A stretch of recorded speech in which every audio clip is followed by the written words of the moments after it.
Hello true crime fans, welcome back to Crime Chronicles. Today we're diving into some cool and mysterious cases that blur the lines between reality and the supernatural. Were these events really influenced by supernatural forces, or is there a logical explanation behind the absurd twists?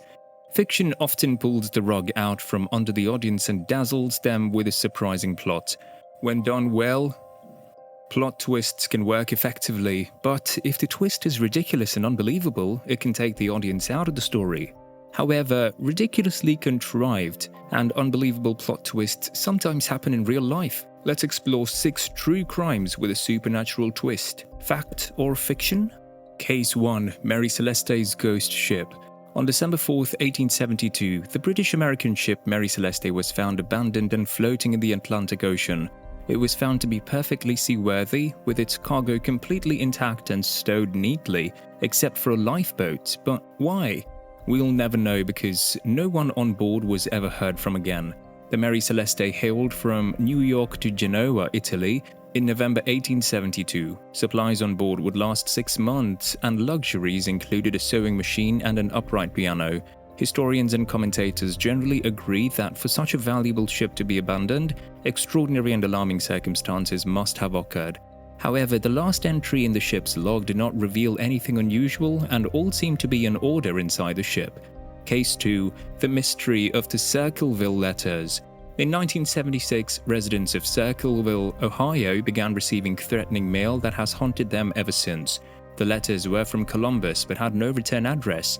They alleged that school bus driver Mary Gillespie and the school superintendent had an affair. One letter even addressed Mary's husband, Ron, threatening his life if he didn't end the affair. In 1977, Ron died in a suspected car accident in which he was shot.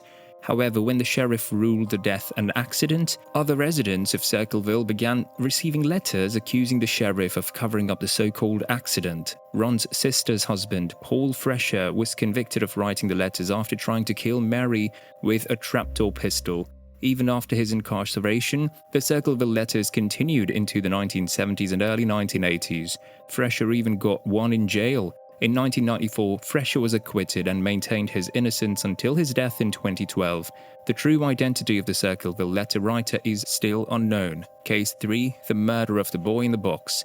One of the most gut-wrenching cases in history is the Boy in the Box, in which the body of a particularly malnourished boy was found in a box at a JCPenney in the woods of Philadelphia, Pennsylvania in 1957. It was eventually determined that the boy was about 4 to 6 years old and had died of blunt force trauma to the head.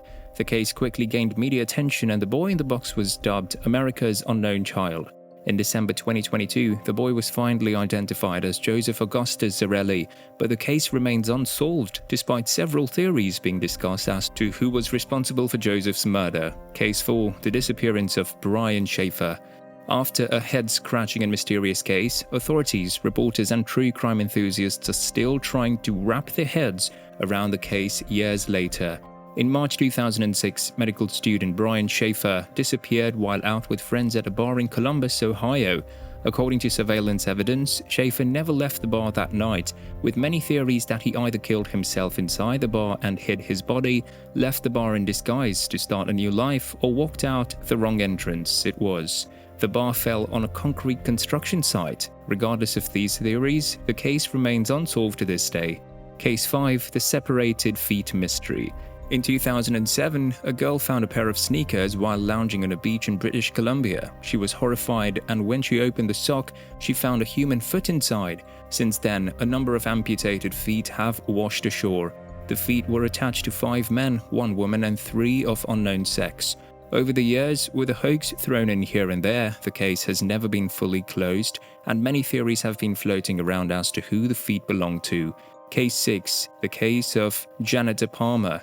Usually, people associate witches with Salem, MA, but on this particular occasion, the witches were in Springfield, New Jersey. It all started in 1972 after a dog was brought home with a damaged forehead. This led to a police search, and a body was soon found on a hillside in Springfield.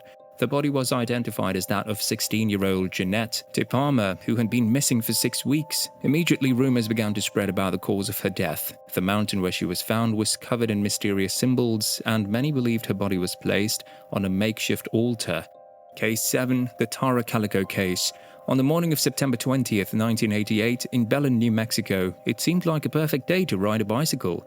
Tara Calico borrowed her mother's pink bicycle to go out for a spin.